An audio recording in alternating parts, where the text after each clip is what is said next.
So yeah, we're live now. So Paul, like, obviously you're a cyclist, and I got some good questions for you. Really, just want to find out how to improve and stuff, and road racing and tactics and training. Just talking about your background, really. Okay, well, there's a lot to say on this, but basically, like, the fastest way to get better is just to race a lot, is to get personal experience. Got to race as much as you can, like every weekend, if you have access to that. And to improve your strategy and tactics, there's a good book that I highly recommend. It's called Racing Strategy and Tactics for Cyclists by Arnie Baker. I don't know if you've heard of Arnie Baker, but he was a pro cyclist in the US, and he's won over 320 races. Oh, nice. Have you seen the 53x12 website, Kaylee Ferrari? 53x12? No. Oh, check that out. Okay. Is this right? 53x12.com. Yeah, that's it. Have you seen it? Okay. No, I haven't seen it. Yeah. All right. Yeah, it's really interesting. Yeah, it's really interesting actually. He's I've got it here. 53x12. He's basically got like loads of data from the pros over the years and all the training methods. And, yeah, definitely make a few videos from that. Yeah, there's information there. Sounds good, man. Like, I'll check it out. Yeah. What about, like, because I'm doing a lot of road racing now, obviously, and obviously I'm trying to do time trials too. Does the training differ between them? Is the training different between the road race and the time trial? Yeah, for sure. For the time trial, like, you want to be on the time trial bike at least once a week, so you can get used to riding on the time trial bike, because it's a lot different to riding on the road bike. I'm sure you've noticed the power is on the road bike and on the time trial bike, because the position is so different. Yeah. Yeah. I was doing time trials last year and road, but my power was slightly lower on the time trial bike. So this last winter, like November, December, I was doing a lot on the turbo trainer on the TT bike. Yeah. Because like around here, the hills are so steep. There's loads of little bergs and stuff. Like time trial training's, it's tough to do on the bike, on the road. Yeah, for sure. So I generally just use it on the turbo trainer, but the power is different. So I just ride heart rate sometimes. Then that's not that accurate. Like, well, if you don't, I'd find when I'm riding heart rate on it's pretty much same on the road turbo, but sometimes you'd be tired after a 3-day block. You couldn't get your heart rate up. Yeah. Thinking, how could I improve my time trialing on the turbo? I'd have to do a specific FTP test.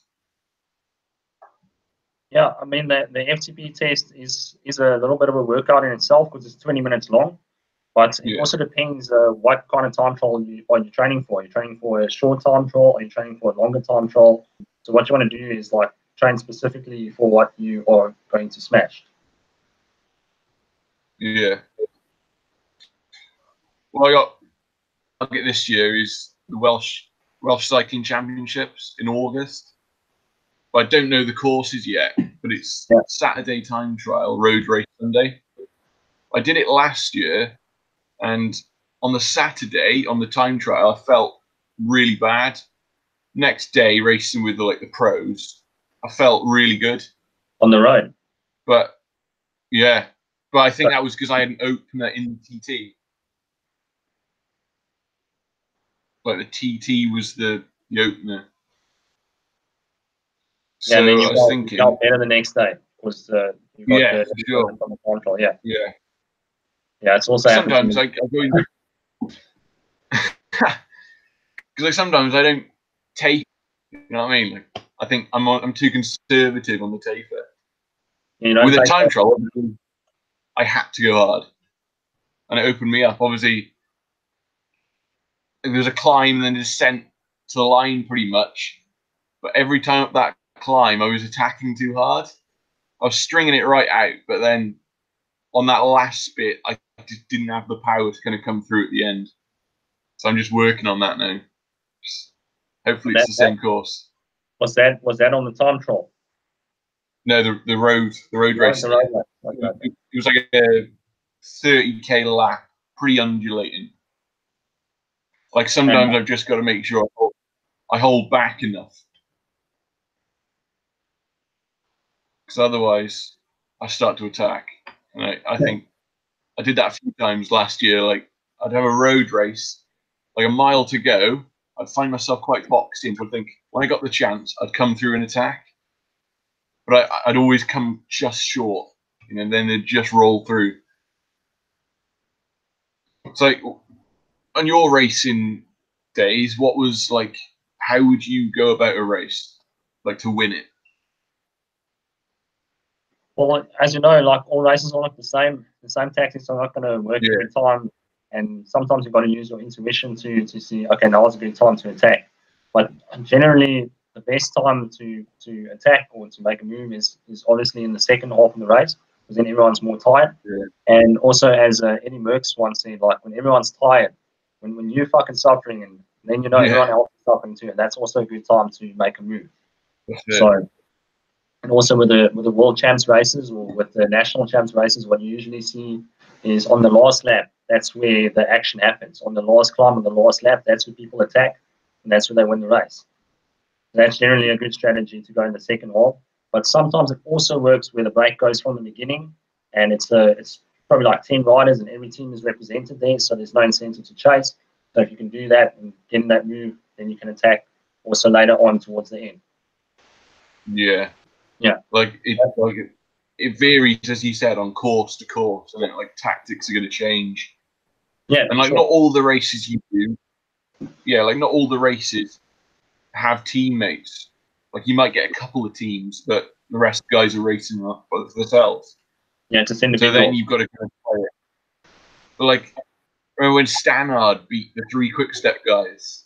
Yeah, that was fair play to him. I mean, he worked that well, didn't he? Like it's inspiration for when you are riding solo against teams.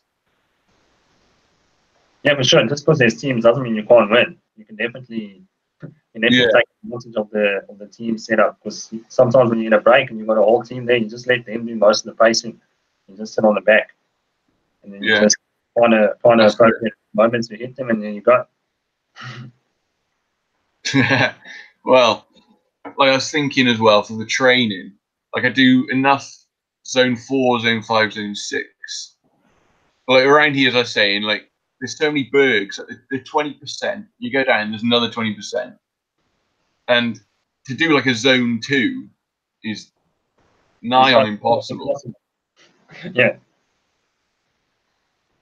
So I was thinking, like when I do them rides, I have to kind of do them on the turbo, but then it's hard to ride 4 hours on the turbo. Yeah, for sure. I hear you. So there's no other place to train where it's flat, or where it's just moderately undulating. I mean, like EB, but I could go on the main roads, on the busy roads, but then like that's discipline, isn't it? To keep it at 20, 25k an hour or whatever, like 200 watts, just and I need to do to, to get the bass in and whatever, instead of all the high intensity. So that's what, like you see a lot of these guys, the pros, they do, I don't know, 5 hours zone 2, didn't they? Yeah. Usually. That's something I need to do more of. And it's double sessions on the turbo or whatever. It's like an hour and a half, couple of hours. I find that really helps as well.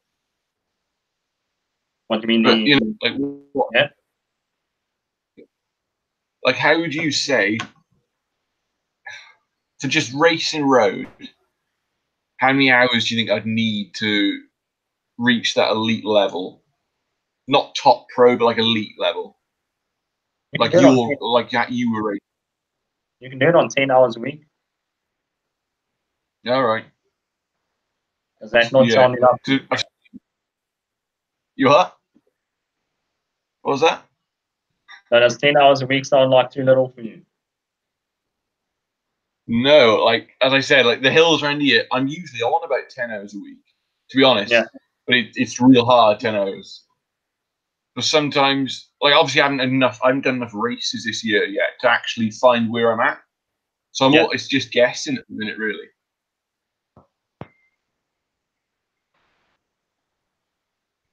But the races you have there, like how long are the races and what's the format generally? Is it crit racing, commerce racing? What's the start?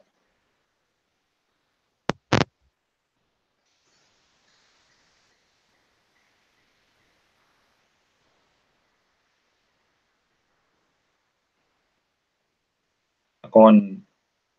Audio's gone.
There we go. Sounds back.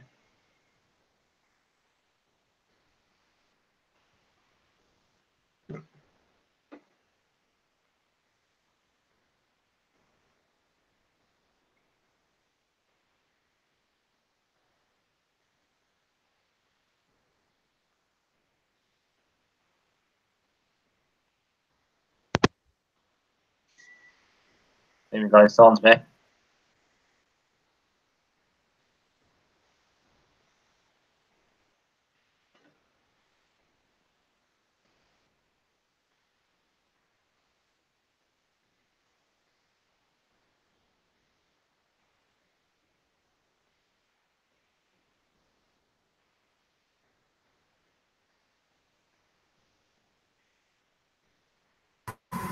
Hi, Paul. Can you hear us? Yeah, it sounds back now. Yeah. We can't hear you. Then. You can't hear me.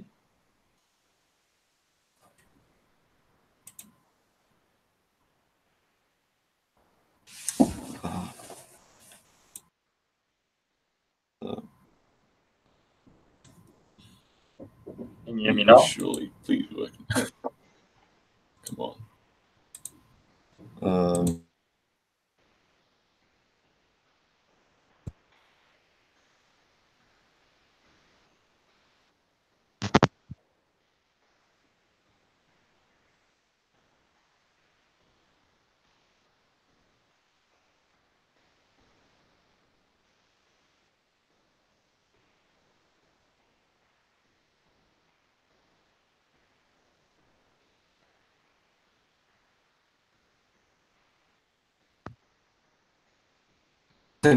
Paul can hear us now. Can you?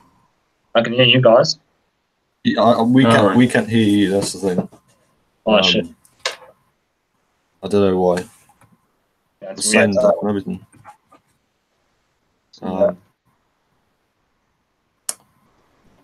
Where is it now?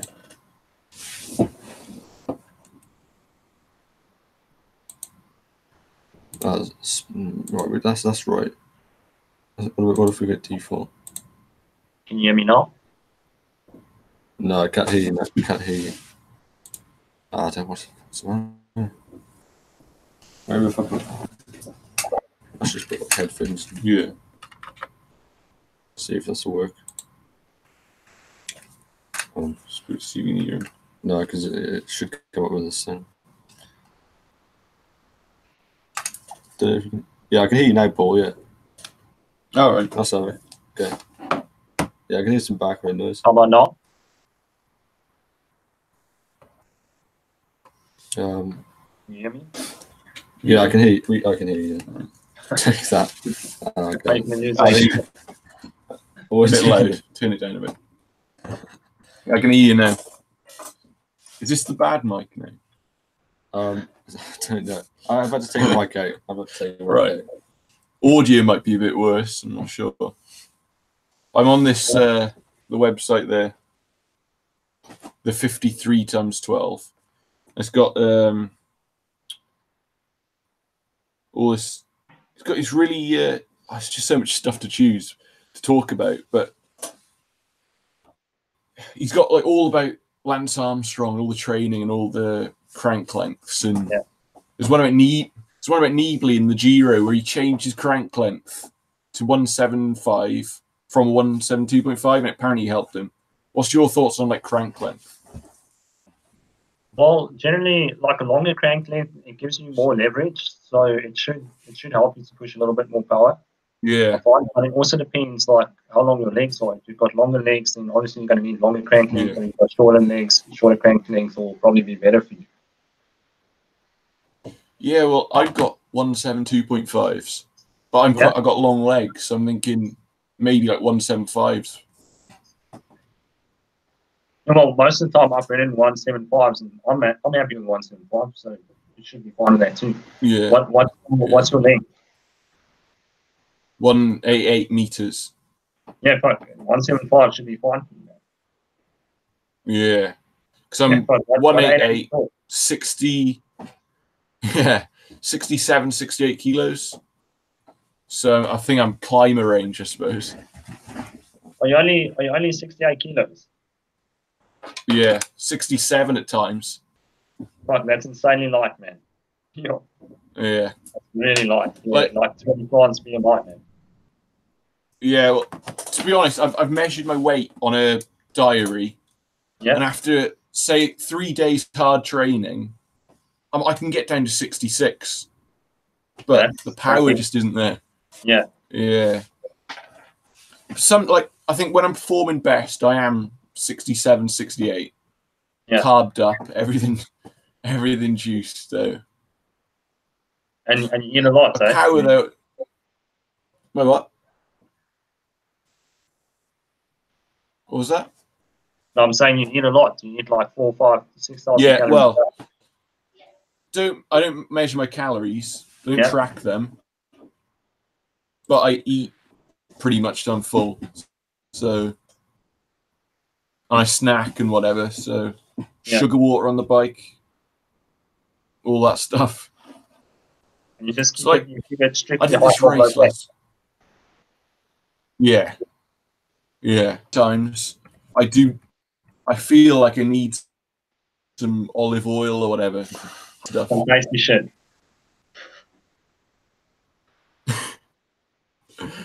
So yeah, I did this weekend, and it was like 5 degrees and torrential, soaking wet, and you can't at times.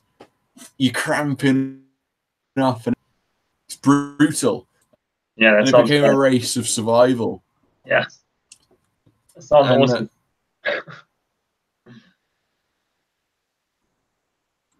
Well, shaking after the race, and you just an hour or whatever, and you got like 3 coats on. But then it's always annoying when, like in this particular race, I had some attacks off the front. Some guys came with me, but nothing stuck. Yeah. I was thinking, oh man, I was sitting towards the back of the bunch. I was thinking, just get through it. And with 400 to go, up on the left now, get everything out. And this crash happened, and I only just like missed it, like stopped in time. It's just gutting. Yeah. Welcome to cycling. Yeah. You've got to race so much that you get a 50-50 split between bad luck and good luck. Yeah. Well, you know, and it's always good luck if you stay on the bike. Even if you don't get a good result, even if you don't get a good result, as long as you stay on the bike, that's a win, man. Yeah, that's a good way of looking at it. Yeah. Because to be honest, even last year, the amount of crashes I've missed by that much is insane. Yeah. I've just been dodging crashes. Just control it. Yeah, it's usually other people's fault. It's not even your fault. What was that? Is the audio back on now? I think I've got it now. Right. If I do that. Just trying with the audio. Yeah. See. We can hear you now, Paul? Can you guys hear me? No, it's back. No. Put the headphones back. Just try one more. Speakers. We hear you now, Paul? No. Yeah, just got right. Back to the headphones. Can you hear me all right? Yeah, I can hear. Okay, I think that sounds good.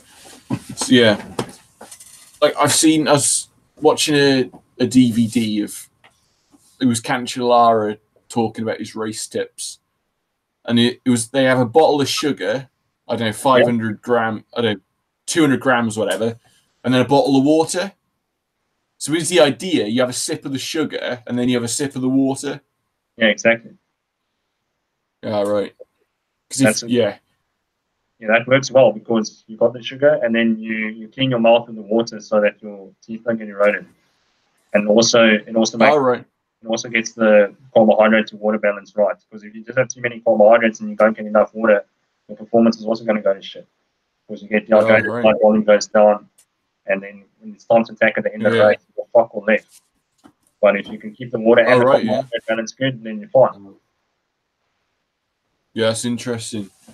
Like you think just cram the sugar in, but you also need the water. Yeah, fuck. I mean, if you're going to have 400 grams of carbs in a bottle, then you're going to need at least 3 liters of water that day. At least 3. Yeah. Yeah. All right. So in a racing bidon bottle, whatever, it's 200 grams of sugar with another bottle of water. What do you mean, 200 grams of sugar in one bottle? Yeah, and then and then the other one full bottle. Yeah. Well, it also depends. Yeah. It depends how far you're going to race. If you're doing something epic like a 200k race, then it also depends if you have a team car. If you have a team car, they can give you extra bottles. But if you don't, then I would say put 400 grams in one bottle and then just mix some water with it. Yeah. Afterwards, like obviously, keep refilling it. Like, I don't have a team car yet. Yeah. Because I'm not on a big team or anything. So it's basically 2 bidons. Because a lot of the races are like 100. Yeah, for that you don't need that much sugar. If you have 200 grams of sugar, that's plenty. Oh yeah. Yeah, 200 grams. Because I think, like, usually I haven't been weighing the sugar out. I've just been putting enough sugar so that I can't see the bottom of the bottle. So maybe that much on the bottom. Yeah. But like this much. No, like that much in the bottom of the bottle usually. Yeah. Oh, only that much. That's not much. Just put it in there. No, but I've usually been having it in both the bottles. Yeah. Instead of a lot in one and just water in the other. I'm starting to try that now. Yeah, rather just have a lot in one and then water in the other. It's better. Okay, yeah, that's a good idea. It's just it's good for the team. Yeah. Because otherwise your mouth get fucking dry. So what about? Yeah. Like sometimes. Like what do you think about gels and bars and stuff in the race? Oh, those are great. It's a good way to get some extra calories. Like it's better to eat more in the race. It's better to eat more in the race because that's the hardest time. The hardest time to fuel is during the race. I mean, off the bike before the ride is the easiest. But if you can get 100 grams of carbs per hour in the race, then you're doing great. But it's challenging. It's not easy to get 100 grams an hour. But if you have because like S gels is like 22 grams of carbs and no sugar. Yeah, it's fuck all, man. That's why the sugar water is so good. They put I wonder, like, why wouldn't they just put some sugar in the gel? Well, they just want to make bank, bro. All about making bank. Yeah, I mean, you see some of these riders, and they won't go near it if there's sugar in it. Yeah, it's hilarious. So they have to use like SIS like powders instead of sugar Yeah, like sugar and for their sugar's like ego. a tenth of the price. Sugar's a tenth of the price. It's crazy. Yeah, bulking, aging, and sweeteners and all that. Yeah. It's just sugar's just raw, cheap, and just fuels you straight on. Yeah. What do you think about wheel? A couple of rim depths to play with. I got obviously the standard aluminiums, but I've got some Envy 50 mils as well. Do you think that makes a difference in a race? I would say the best bet is always to go for the lowest profile wheels because all round is better. Yeah, all round is going to give you the best advantage. I mean, it's great for climbing. It's great when there's a crosswind. It's fine, you know. Yeah. Like the only time when it's really going to help you is in a time trial when you're all on your own. Yeah. Obviously, I got this time trial coming up in April. It's not the biggest race in the world, but it's a good hilly time trial. Yeah. But it is like 11 kilometers at, I'd say average is 2%, but there's some ups and downs. Is that still like a pure time trial bike course? So it's 11 Ks and it's a little bit undulating. Yeah. And what do you know what the course record is? You know how long it takes? Yeah, I've got the course record. It's 17 minutes 49. 17:49. Yeah, that's a proper time trial, man. Full on time trial bike, disc wheel and stuff. Yeah, because it's pretty fast. What's that? At least 40 Ks an hour, yeah. I think it's around. Yeah, it's around 40k an hour. Yeah. On me now, but I can show you on my Strava. Yeah. Yeah, for sure. Show me. The course looks like. Yeah. But yeah, that speed, disc wheel, everything is going to make a difference. So for sure, take it with. Like I did that actually on a road bike last year when I did the 1749. So it's going to be even quicker on a time trial bike. Yeah. Right. So that's good. That's good. Yeah, I'll send you it anyway. I'm interested in like the time savings and stuff, of different bikes and equipment and all that. Yeah. Like, well, you know, when I've looked on your website and I've seen your best 20-minute power was 5.7 watts per kilo. That's mad. Yeah, that was a few years back. That's good. Like, what? How old were you when you did that? I was 24 at the time. All right. Yeah. Do you think that was your absolute peak? Could you have gone any more naturally? I'd say that was my best. It also depends on the power meter. You know, I've also had a power meter that gave me 6.1 watts per kilo for 20 minutes. So it depends. Shit. But I prefer to go for the lower number because that seems more realistic rather than the higher number. The higher, like 6.1 is a fuckload. Like even the guys in the tour are struggling to do that. So. Yeah. Like that's something I'm really interested about is like you see some of these guys' data and it's almost like you can't compare their power to yours because of the power meter. Yeah. You don't know exactly. You can never really know exactly the numbers, but if you see something like Full Gaiman doing fucking 6.9 for 10 or 7 watts per kilo for 10 minutes, you know something's up, man. That's dodgy. Yeah. I mean, look at that speed. I had some guy message. Yeah, I know. Like I had some guy message me the other day and he was saying, because we were talking about the Phil Gaiman thing, and he's like one of them fanboys. And he's like, oh no, Phil's natural. Like, and so is any. and then he's like, so is everyone doing 6.5 watts per kilo? It's like, that's insane. These people have no idea, man. They've got no idea how hard it is. Yeah, that's it. Even to get within a watt per kilo of that is mental. Yes.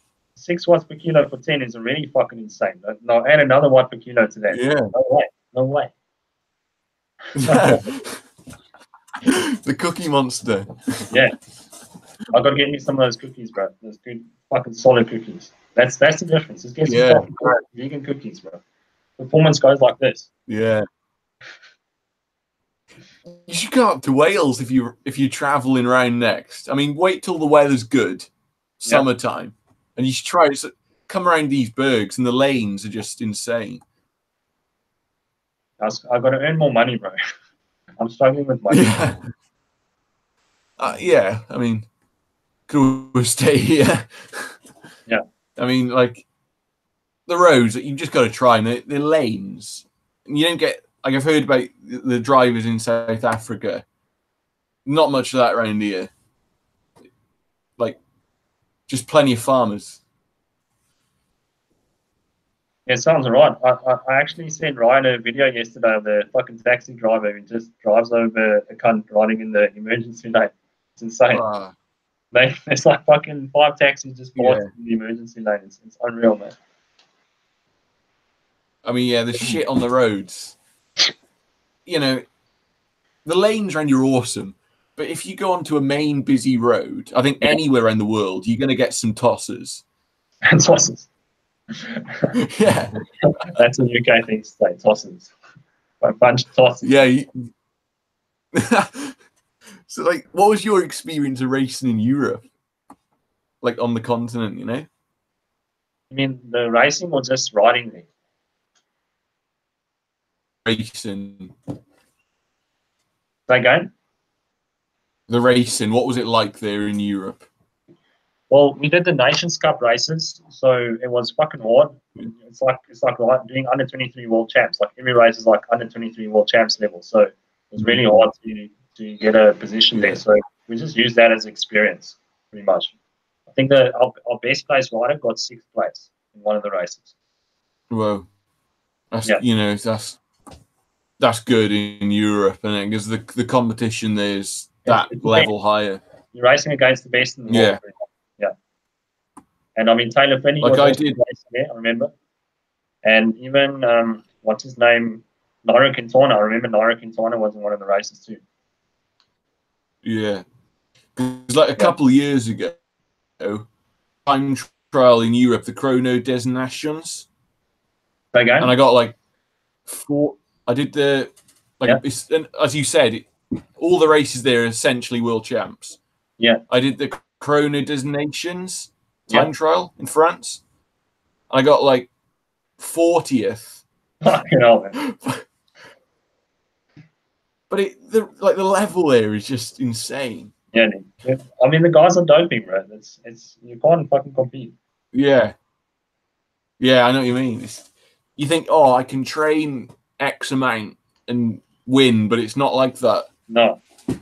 It's like you're hitting your head against the wall, bro. Yeah.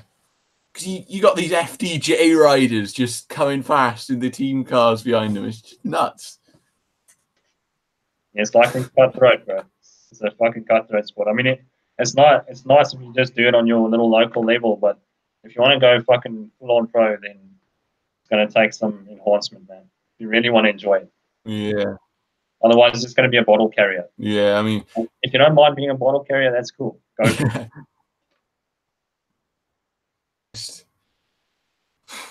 If I was good enough, I'd like to do that.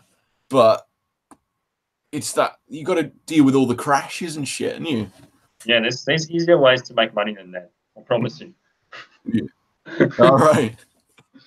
But yeah, don't listen to me about making money because I'm almost fucking broke. So don't listen to my advice when it comes to making money. Yeah. It's better than nothing. Like it's better than nothing. But what about? I was going to say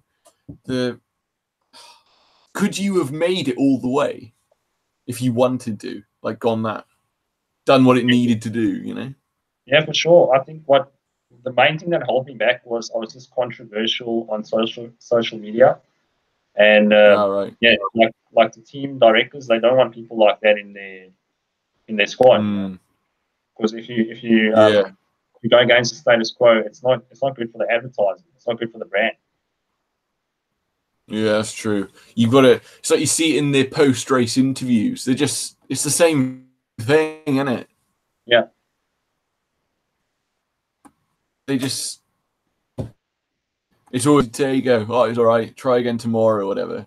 They don't actually say anything entertaining or real. Except with Sagan. Sagan does a good job. He's an entertainer, man. But he's not. Yeah. When it comes to being real, then you got to keep it hush.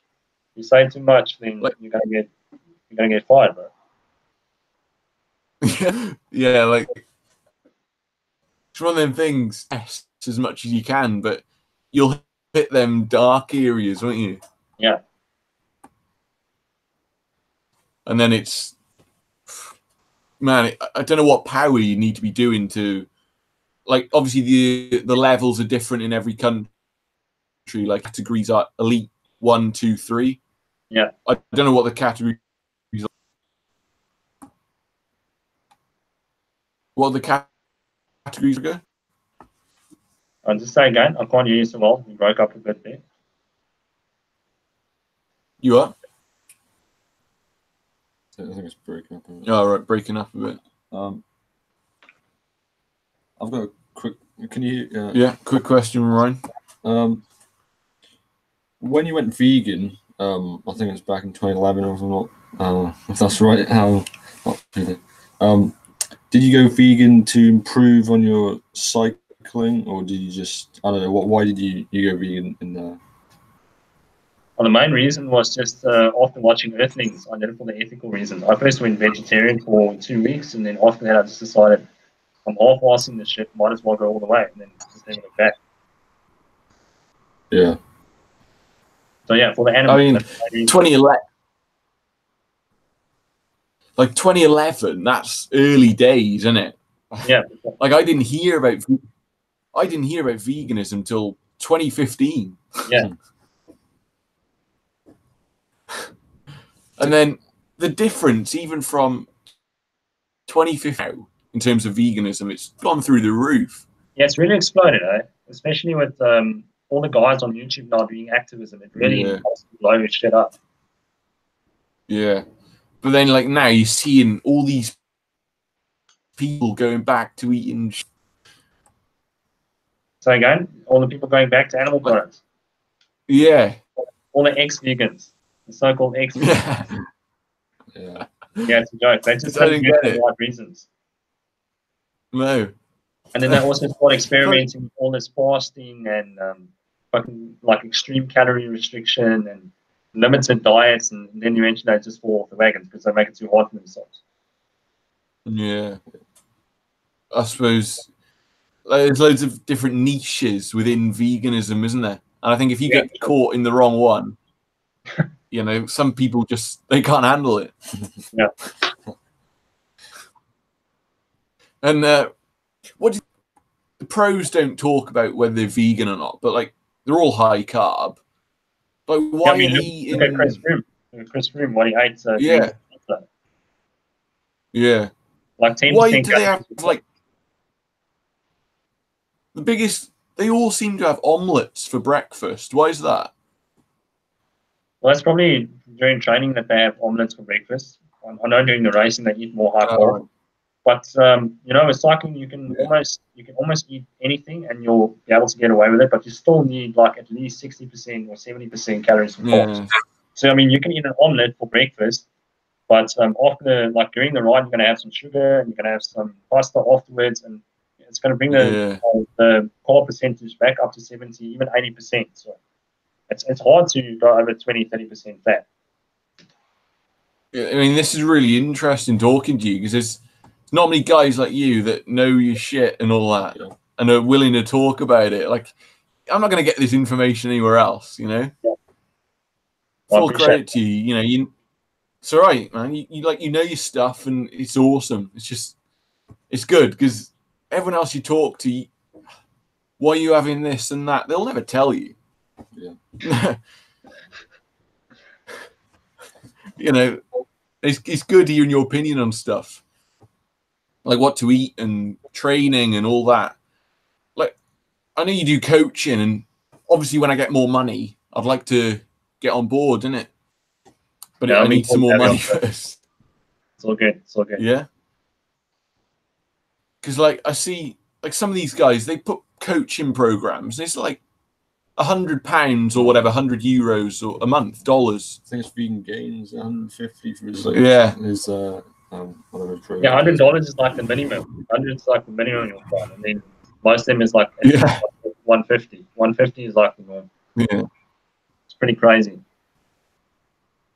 And you know, and you speak to some of them, and the training plan isn't even tailored. It's the same for everyone. Yeah, it's just a fucking copy and paste. Yeah. Crazy. Like, yeah. Obviously, I haven't got like all that much money now myself, but so I haven't got enough money put into coaching every month.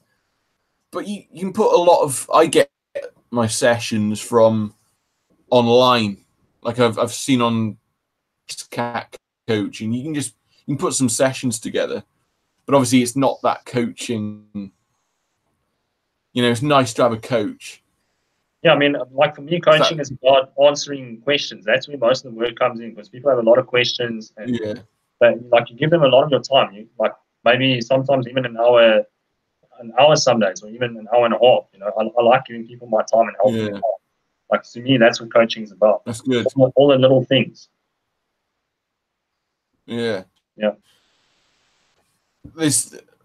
I'm in a club at the minute, and the guy at the club, he's doing his coaching level, whatever. Yeah. So I met him last night, and he's going through what he wants to do. Like, I got to help him get that coaching degree or whatever. So I'm just thinking, like, we were going through my training plan, and it's just as I was saying to you, I'm doing too much zone 5, whatever, and not enough zone 2. Sometimes it's like you're riding so much, you can't do anything else. Like, you just get back from a ride and you're fucked. Like when you're doing a lot of zone 5 stuff. Yeah. Well, what does your training plan look like at the moment? Just give us an example of a week from a training plan. It's about 10 hours a week. Yeah. Hours wise.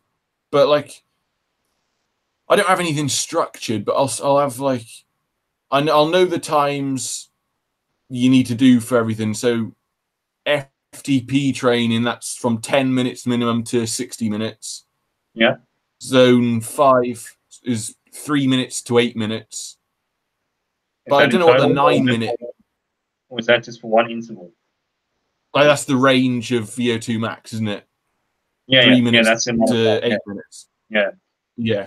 So, like, sometimes it's just examples of workouts I'm wondering about, you know? Okay. It's just like some example workouts, like I'm just looking for. So an example zone 5, for instance. What's your take on that? What's just an example workout for zone 5? Yeah. Well, one that I really like to do is like a 6 times 4. I don't know if you heard of that before. All right. And then you just recover for double the amount of time that you do for the interval. So you do 4 minutes on and then 8 minutes off, so you can recover properly and give it your all again in the next interval. So that way you get a lot of time and a really high intensity. Interesting. Like, and I think I saw on your blog or whatever, you doing 30,000 K back in the day. Yeah, when I was riding full time, 30,000 K was a normal. Yeah. But like, say it's really hilly, like around here. Like, I struggle to do enough Ks. Yeah, it's not so much about the Ks; it's more about the hours that you do for the year. Yeah. All right. That makes sense. There's also like, like I can rack up enough meters. You know, like that's all right. But I was just thinking, like, what training were you doing to reach that 5.7 watts per kilo or whatever? Well, the one thing that really helped me a lot was doing a lot of racing, but also being like let's say I'll do a race on the weekend, and then during the week I'll do 1 or 2 high intensity sessions. So some weeks I'll be doing 3 hard days, but it's not sustainable for that long. Like, you can probably sustain that for 2 months, but then you should really fucking taper off after that. Yeah. And that's how I would peak, by just doing lots of high intensity stuff and lots of volume. Yeah. So, what about how much Zone 5 should you spend doing, for example? I would say max 30 minutes a week of Zone 5. All right. Yeah. All right. You don't need more than 30 Yeah. minutes. But you don't even need to do that That's much. Like interesting. I'd say fucking 20 minutes is plenty. 20 is fine. Whoa. Yeah. Yeah. Now you're saying this, it's no wonder I'm struggling to do more than 10 hours because I'm just beating myself for these high intensities. Yeah. It's interesting. Like, so 30 minutes tops a week of Zone 5. Yeah, that's plenty, bro. Right. What about what do you think of obviously Zone 7s of just sprints, and I don't really do much of that. Yeah.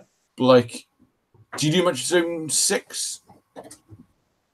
Zone 6 I do, yeah. I mean, I even do it now at the moment. I mean, I'm not training that hard, but I keep the intensity high to keep a good level of fitness. And remember 2 weeks ago, I did about 20 minutes of Zone 6. But that was the intensity for the whole week. I didn't do anything else. Yeah. Yeah. Like sometimes I find Zone 6 than Zone 5 because it's only like 1-2 minutes. Yeah. Like I can do, say, you do 5 times 5 Zone 5 in a session. Yeah. Like I'm done for a couple of days then. Like I'm done.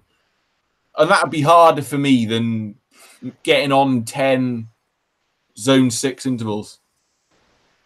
Like 10 times 1, for example. Yeah, yeah.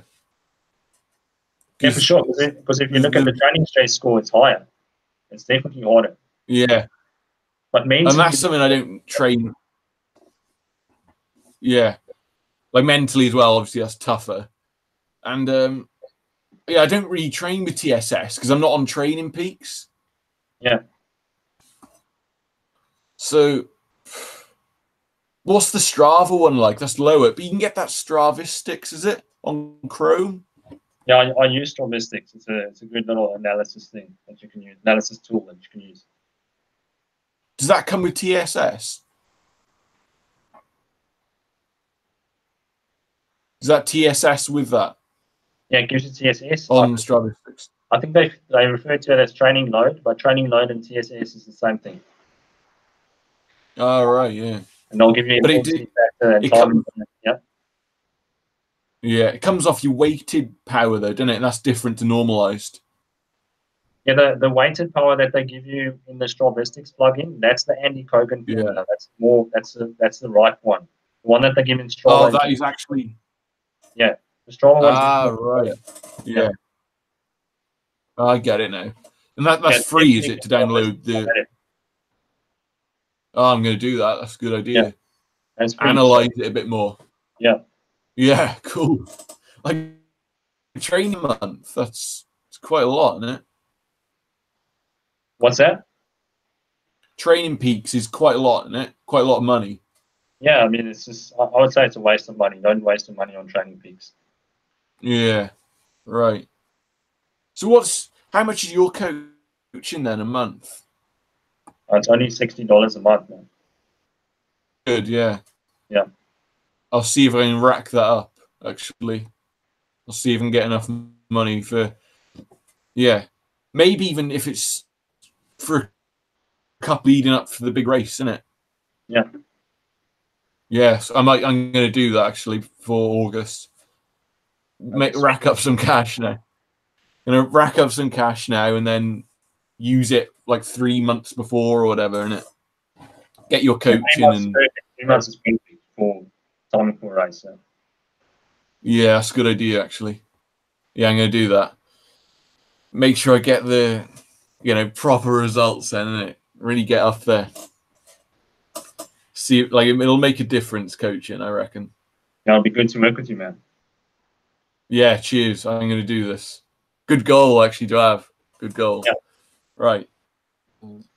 So I'm thinking, yeah, August time is going to be the goal of the year. So just work back from that, innit? Like, how many months do you think I'd need with you to really get up there? Well, it sounds like you're already at a pretty high level, so you could probably like peak for race in 2 months. All right. Yeah, I'm gonna do this 2 months out, so maybe even 3 months out. So let's say July, June, May, maybe. Yeah. Yeah. Right. Because what is that? Is that on what platform do you do it on? I just use Strava. Strava makes it easy. Everyone uploads to Strava, and the data's already there, and you can use Strava to check out all the intervals and everything. So it's fine. Plenty. Oh, I see. Yeah. Good. Cheers. Like, what is it I'm going to say? How do you prescribe the training? Is it on Microsoft? What? I use Microsoft Excel. Yeah. Yeah, Excel's a good program. Yeah, it's got a lot of cells and everything, and you can just put like the time, the workout type, and the workout phase and everything. It's very convenient. Yeah. Like, this is interesting as well, because if you can see the routes that I ride and see what the terrain's like and help plan it over that, isn't it? Yeah, because what I usually do is I plan backwards. So let's say the date of the race is you said it's in August, so I'll take it from August and then plan it backwards all the way to May. Okay. Yeah. Cool. Because that's what people, yeah. I was saying about the terrain. You can have a look at that, and then you can see about the efforts on what climbs or whatever, innit? Yeah, and then I'll structure the training around that. Yeah, cheers. Yeah, you can see. Yeah, it's gonna be good. This really get myself motivated for it and whatever, and this is gonna be class. Should make a series on it. Really, I might do. Yeah, make a series on this. That'd be good. So, like, also your coaching company up, just get guys on it. That'd be great. It'd be great to get some help. Yeah, that's it. Yeah, I'm up for that. Like, it's what it's all about, isn't it? Yeah, we help each other out. What it's all about. So, yeah, cool. I've been watching them really, really helped me a lot. From 2015. Yeah. I mean, your videos on YouTube have been helped me a lot. Thanks, it's not. It's right, man. Like, there's not many people have raced at that level, but so humble at the same time. Cheers, man. It's right. Like, I've seen you on Pro Cycling Stats, and it's whoa. This guy. He's been there. He's done it naturally. And you've come back to this setting of YouTube and helping people. It's really good. Yeah, but I've been a slacker, man. Like, I really struggle to put the work into this, but I must get over this shit in my head. Like, we all get into our heads sometimes, and we stop ourselves. Yeah. Like, sometimes we all don't do enough. Maybe we're lazy at times, and I think that happens to a lot of people. But a good identifier of that is we can smash it on the bike, and that's what matters, isn't it? There's not many people that can stick with you or me or whatever. So when we train, when we don't train, then we finish it. Yeah, for sure. Sometimes in the depths of winter, it's hard to motivate yourself. In the depths of winter. Yeah. Like, I don't understand what cold winter is, man. I know there it gets like fucking -10 or some shit. Yeah, it doesn't get -10 often, but even if it's like -1, wet and cold and windy, it's just cold, it's crazy. Yeah. Whereas, you've been in Thailand for a while now. Obviously, you come back, but what was it like there? Obviously, I've seen it was busy. Like, it looked really busy. Okay, well, I'll start with the positives. The positives are, like, there's a great community there. There's probably about 30 to 50 vegan cyclists there throughout the year. Yeah. Okay, so you guys can still hear me. Also, the restaurants, the vegan restaurants, there's plenty. Like, vegan vegetarian, I'd say there's about 140 in Chiang Mai. Whoa, That's really good. cool. Just an abundance of Yeah. food. So staying lean is not that easy. No, well, that's it. Like, And the also Doi the riding, looked pretty good. right? Yeah, The the riding's Doi great. looked a good climb. Yeah, Doi is a Yeah. good one. But it's just you must go early in the morning when there's not a lot of traffic. That's when it's the best time to ride it. Right, yeah. Yeah. You've never been to Adelaide or nothing? You've never been to Adelaide? I'm going to Adelaide now. No. I've got a quick question. Yeah, go on. Which is the best country you've been cycling wise? Which is the best race you've been? I'd say Thailand was the best because if you just get out of the city, that's when the roads are just fucking awesome, man. Because you can just ride for Ks and Ks without interruptions. Mm-hmm. And there's just so many routes you can explore. Like, it's infinite fucking routes, man. Yeah. Like, that's good because it's there. You've got a lot of. If you need to go easy on the power, just choose a flat road. If you need to do your efforts, go to the hills, isn't it? Terrain's perfect because you've got flat and you've got the hills. You've got everything there. Yeah. Whereas, I mean, when I say flat, I mean like super flat. You can get probably 50 meters of elevation for 100k ride if you try. shit, really? Yeah. Bloody super hell. flat. Yeah.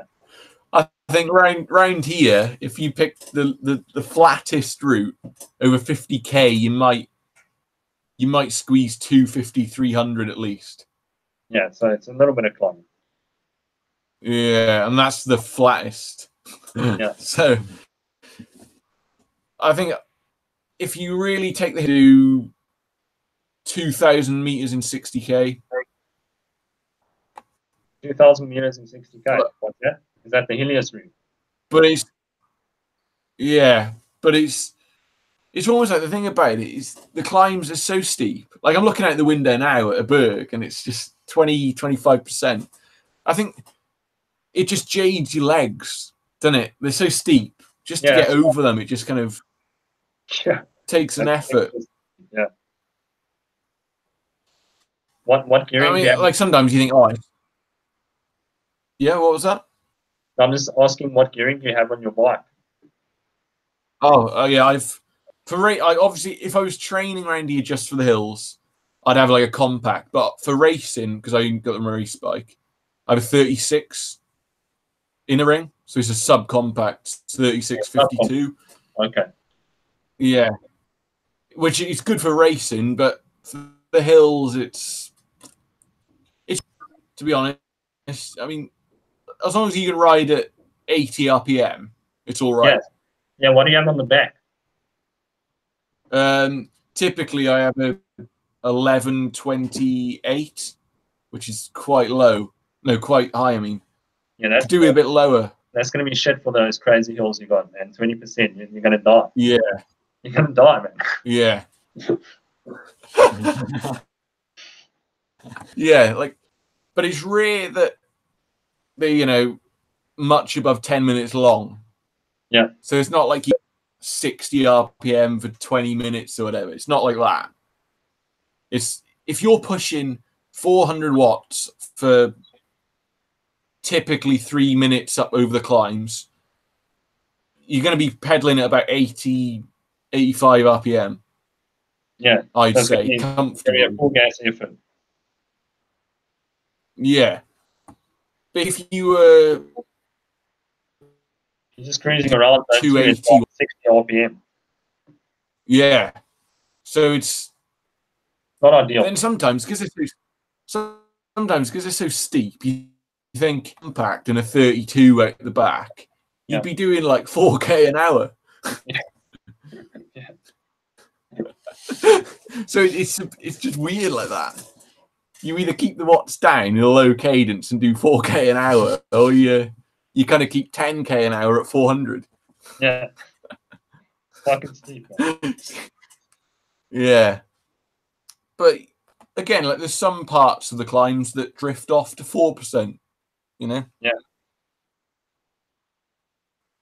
Like, but often when it comes to the races, like obviously the races aren't real near to here.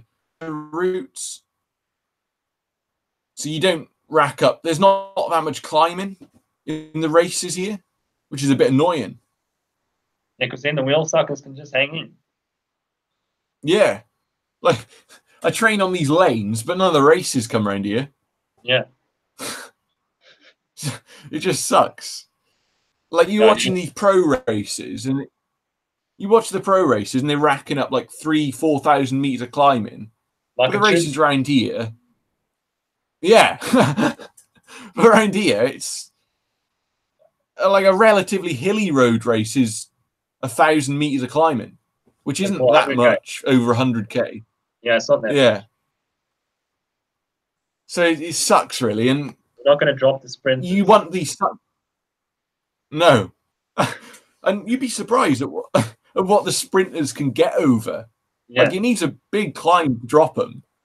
Yeah. Like you think, oh, a 2k climb at 5% should drop everyone, but it's hard to drop everyone on something like that. You need a proper climb. You need like 7-8%. Yeah, yeah, over a good distance as well. Yeah, and like, what? Have you Strada Bianchi's on today? Innit? Are you going to watch that? I don't really watch the pro races anymore. Like, I'm not really that interested. All right. Yeah. Oh yeah. Yeah, I suppose. But it's the most interesting, I think, one-day race around. If you've ever seen it, it's on the gravel roads. I actually saw it in Julian Ryder's video last year when he did a video about it. Oh yeah. Yeah. Yeah. And I also saw the stats that guy did. It was insane. His normalized power. It was like 5 watts per kilo for the whole race. Oh, Wout van Aert. Yeah. 363 watts, was it? I think. Something like that. Yeah, his normalized power for the whole fucking race for 5 hours. It's insane. How the hell? How do they do that?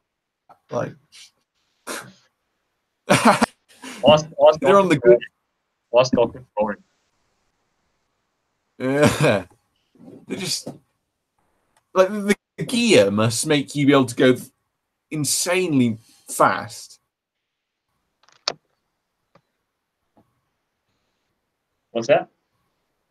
Like when you're on the gear, you must be able to go so much harder. Yeah, you get an extra 10% at least. Shit. So what could obviously them guys are rented, but what could he do naturally? 300 watts normalized? Would it add that 60 watts more? Yeah, for sure. 60. That's about. All right. About 20%. Yeah, I reckon if you go natural, you could probably go like 320 normalized.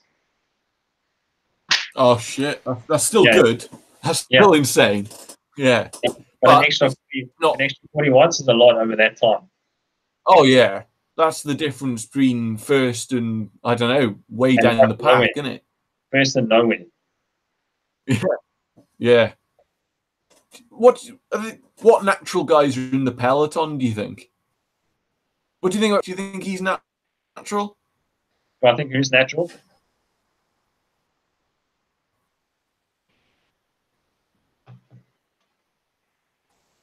Can you hear? Robert Hesink. No, I've checked his power data and it doesn't look that to me. Because he's doing like 500 watts at 70 kilos. Yeah. You were on about iliac artery. Did you have some problems with that? Like, yeah, I did have, yeah. I actually thought when I was on the TT bike, on the turbo, I felt like something would go numb in the leg. But then position round, and I did a lot of research into it, and apparently it's mostly just positional.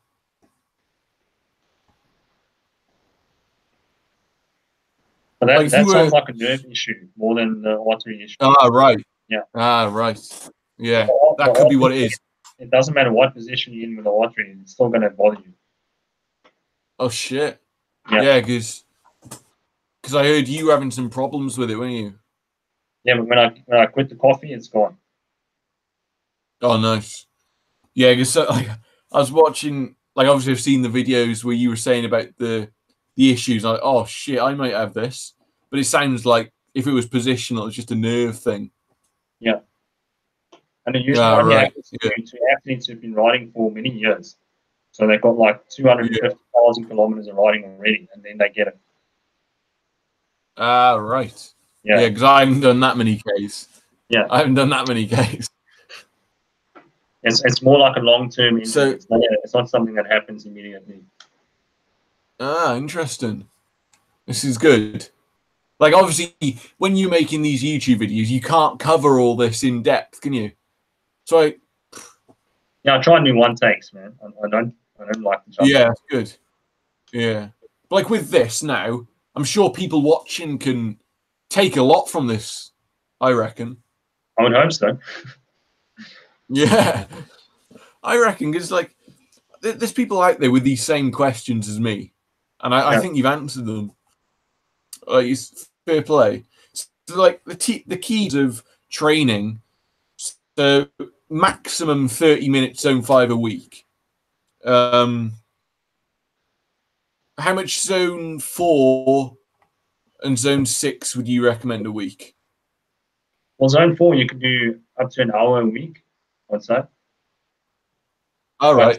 But if you're doing zone 4 and zone 5 that week, I would do a little bit less zone 4, because otherwise it's a little bit too much. Yeah. Oh, so what do you think? Like, have a week specifically for a zone, do you think? I usually combine 2 zones in a week, 2 high intensity zones, not just interesting. Yeah. Right. I can't wait to get the coaching. But it's That's right, man.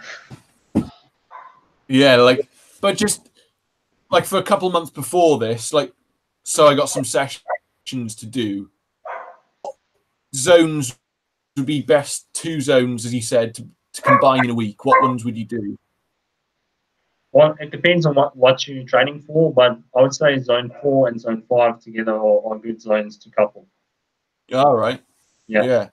It's like on the one, like I would do the zone 5 earlier. It'll be the first workout, and then the zone 4 will be this following workout. Because you want to do the highest intensity and the lowest intensity later in the week. Yeah, this is interesting. I love this cycling talk. I love it. The training and all that. It's interesting stuff. But there's so many ways to do it, isn't there?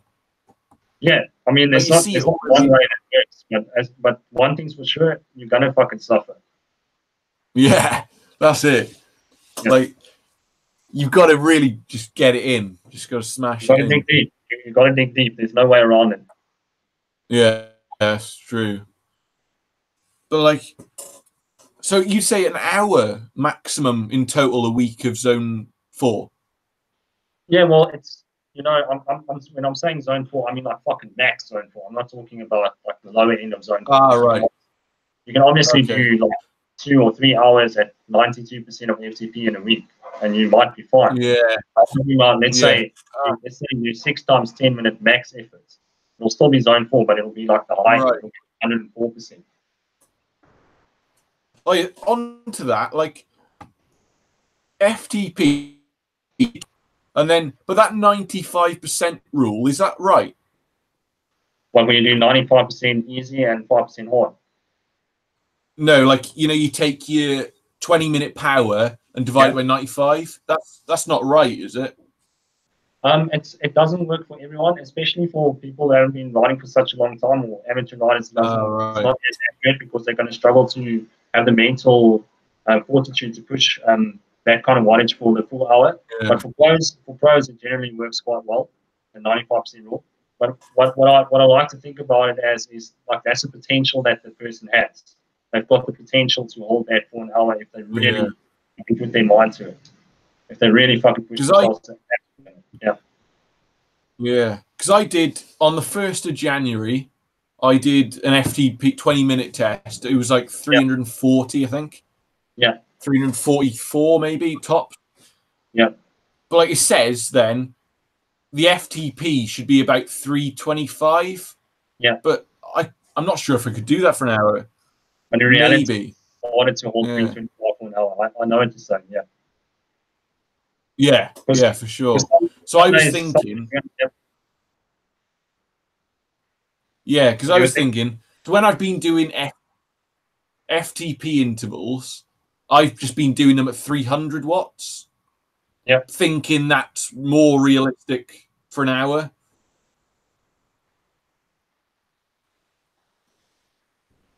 Again? I don't know where. Like, I don't know whether to take that 95% rule and go 325 or lower it myself a bit. Well, I'd say, like, if you're going to do an hour effort, it's a good guideline to pace you. So you start the effort at 325, and if it drops later on, it's fine. You know, it's just training. You're just training your body, training your mind. Yeah, but an hour is fucking hard. You know what an hour is meant to. Oh, it's man, that'd be brutal. Like the 20 minutes was hard enough. Because most people give up mentally before physically. Mentally, it's the hardest thing. Yeah. Even Wigo said it's the hardest thing he ever did in his life. Yeah. When you, I was going to say, but the power about FTP and that, like I got stages, and some people, like as you were on about power meters under reading stuff, yeah, you can't really compare it to other people's, can you? Like I know some guys that time trial and can beat them, but their power numbers are slightly higher. It's just it doesn't make sense. Yeah, it's like Charlie's power meter, for example. His power meter reads about 30 watts higher than mine did, but I still go faster up the hill with the same. Yeah. Yeah, so it's difficult to compare it power meter to power meter, but there's like a general range where everything fits in. Okay. Yeah. Yeah, because I was watching some of his videos, where he's saying his power to weight ratio, and versus his times, and it's like that can't be right.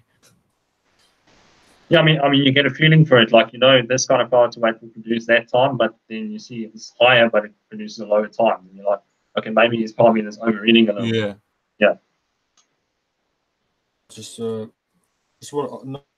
I've been Harley talking about B12 injections and on the B12, right? Can you for people who can't get the injections, you can take tablets or fortified vitamins and soy milk and that. I'm just interested what do you take injections of it? Or? Yeah, I take the injections. It depends. Like it's not a regular schedule. Sometimes it's every month, and other times it's even up to every 3 months. But I make sure that I get at least a 500 microgram injection. Oh, okay. Yeah. Topic like would that gain your watts as well? I haven't noticed any difference in performance from a B12 injection. Oh right. I just take it just in case. You never know if you're going to be inefficient in B12. Might as well just take it. Have you experimented with iron? Like taking on extra iron? No, I haven't used iron tabs. Like a lot of that I think is placebo, isn't it? Yeah. You take the supplement. You're like, whoa. It's like, yeah, because I was trying that recently. I'd take iron and B12 shots. I'd go out for a training session and think oh, my watts have gone up. Oh, it's like EPO. And that's how medicine works. It's not. It's also a placebo effect. Like pharmaceutical products, it's a placebo effect. Like people think they take the pills and then they're gonna be fine, and then the mind takes care of most of it, most of the healing process. Yeah, that's true. The mind is a powerful thing, isn't it? That's the engine for everything. Yeah, it's the most powerful drug, man. The mind. Yeah. But now when you've got the mind and EPO, you're just going to another fucking level. Yeah. So when you're suffering, you're taking it to the next level and you're going deeper and deeper, and you finish and you're absolutely done. There's no better feeling afterwards. Yeah, it's so satisfying, man. It's the most satisfying thing ever. Yeah. The time trials, it's just once it's done and everything. Even when you're doing it, it's that's what makes you come back and do it again. There's something good about it. Yeah, we do it so we can go faster. That's the main reason. Yeah. So I was thinking, because there's these time trials on a Thursday night every other week throughout the season. Do you think if I do them, it'll help me, like in the long term? Yeah, for sure. If you can do more time trials, it's great. You'll definitely get faster every week, for sure. That's good. And then, yeah, because I think, like, obviously when it comes close to the time build with the coaching, I might time trials in it every other week. Yeah. So again? Like, because it's a good test, isn't it? Just Like say doing again? the time trials like when we do the time, like obviously when I get the coaching, whatever, in a couple months' time, factor in trials every other week in it, and I think that's the gains are going to come good then. Yeah, when you do regular time trials, that'll become part of your training plan. That'll count like as a high intensity day when you do a time trial. Yeah. Like sometimes you do a time trial, but the training stress or the training load or whatever on Strava, it'll say you can go again the next day, but in reality, you don't feel like it, but actually, like, fuck this shit. But then actually, on the other hand, I've done a time trial like flat out on a Wednesday night. Felt like, oh my gosh, how am I going to do it again the next night? Done it again the next night. Yeah, and like the watts are potentially higher the next day. Yeah, to go up in the legs. So it's like a double-sided coin. It's a double-sided coin. And also, it's mentality. Yeah. Like sometimes you can have a good block at the weekend, but I've heard that when you push on that Monday, that's where the gains come. And you feel like, how am I going to get out for this? You get out and you think, how have I done that? Like it's good numbers. Even after a couple days hard training. Yeah. 80% psychology, 20% mechanics. Yeah, that's true.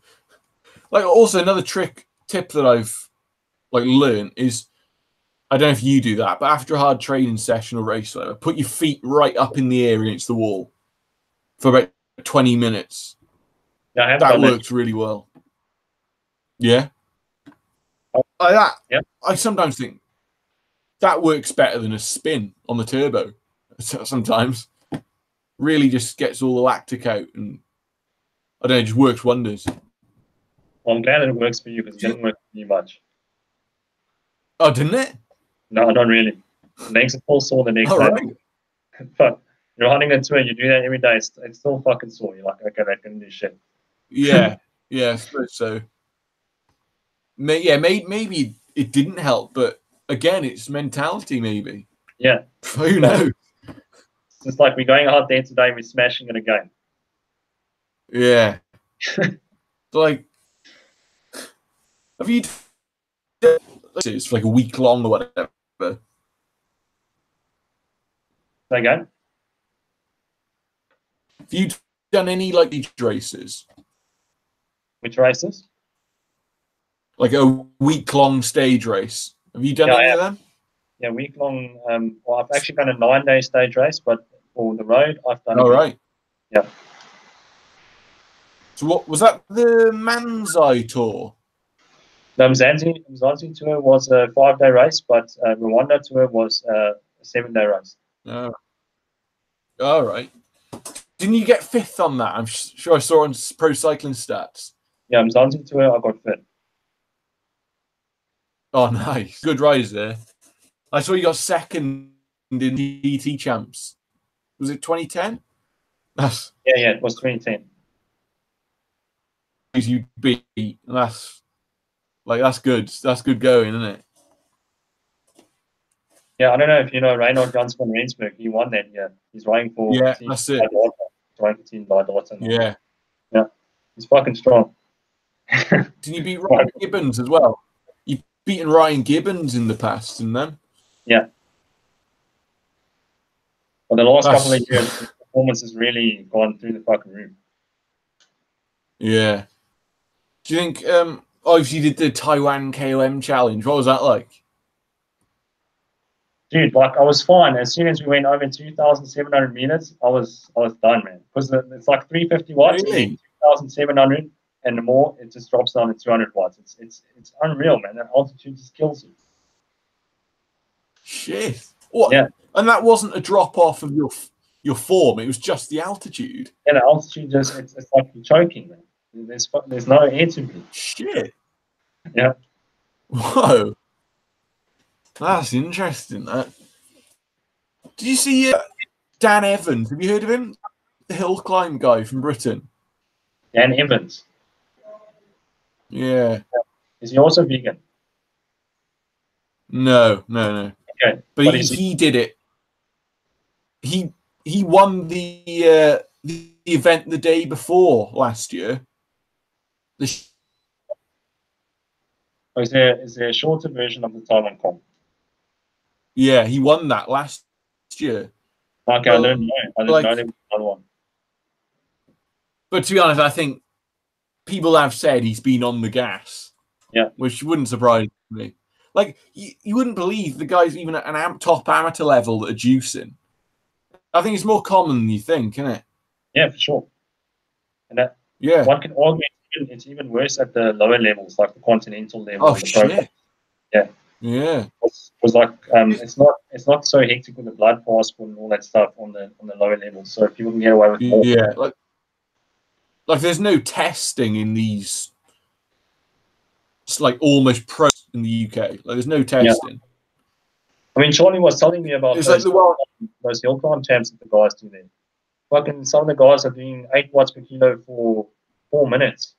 It's unreal, man. Oh yeah. Yeah. Like, yeah, I've done a couple of them hill climbs, and I'm sure I did the Welsh champs. Yeah. And I wasn't on a good day. It was in October. I was done whatever, but I wasn't up there to compete. But even if I was on a good day, I wouldn't have been able to go for the win. And the guy that won was doing like an amateur, doing 6.7, 6.8 watts per kilo for 10 minutes. Yeah, full game. It wasn't him, but it was one of them.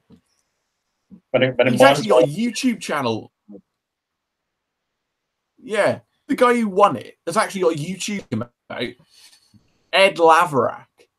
Yeah, but you see some of them. They act so genuine. You would not ever think they would touch drugs. Yeah, but they do. You see, it's crazy. Like some guys. It's hard, man. It's part of the game. And the thing is, they're not bad for taking drugs. They're not bad people for taking drugs. It's just that's what you got to do if you want to be the best. Yeah, but it's quite astonishing how they can be so innocent, but they're just doing what it takes. Yeah, and like sometimes you wonder where they get it from.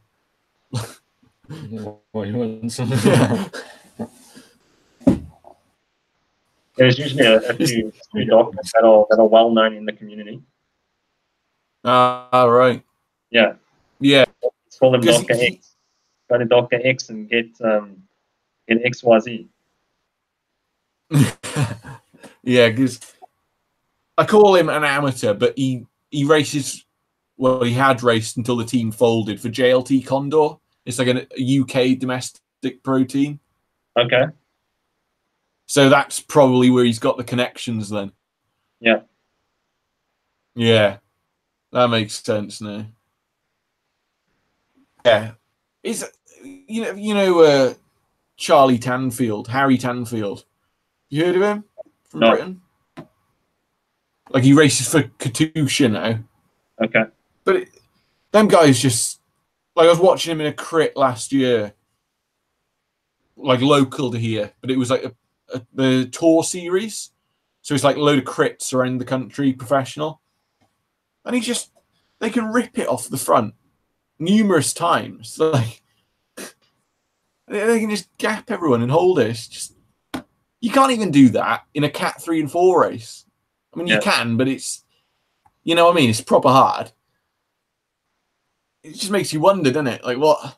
They're racing against guys that are the best too, and they're ripping away from them. It's just insane. I think Floyd Landis said it. If it sounds too good to be true, it probably is. Yeah. Yes. That's true, actually. But it's like Froome in the Giro. Remember he just rode away from him? Yeah, that was insane. 80k break. Solo. Just, you know, sitting at all the climbs at like 400 watts for, you know, 40 minutes or whatever. After like 2 weeks of racing, huh? Oh, nuts. Yeah. And what time are we on now? Do you... we also Aaron. Aaron, what? Because I suppose you training today. What are you doing later? Yeah, I've already trained. I've got a few social media things that I want to do. Yeah. Oh yeah, that's all right. Yeah. So yeah, like get you on again sometime then, I suppose. If you fancy. Yeah, for sure. Sometime in the future. I was just about to tell you guys, I want to get going for the day, and it was great chatting. Oh, thanks, and you, mate. Very good. Okay. Maybe we can, like talk about veganism, get some other. Yeah, you can get some stuff going. Talk about something else. Yeah. Fair, sure. if you want to, fair play. If you want to like take some clips off this video and whatever, that's all right. Okay, thanks, man. But I'll just put it on your channel. But I will tell people they can watch it on your channel. That's right. Yes, cool. Thanks. I'll send like you see a lot. Cheers for chatting. I'll just message your messenger, whatever, innit? Yeah. Thanks, Paul. Been good. Not many people come on. Some smaller channels with hardly any subscribers. Yeah. We love YouTube channel. Maybe good info, man. Yeah. Good chatting. Again, sometime soon. Okay, ciao, Tyler. Cheers, all right, thanks, Paul. It's all right. Cheers. No worries. See you again soon, Paul. Okay.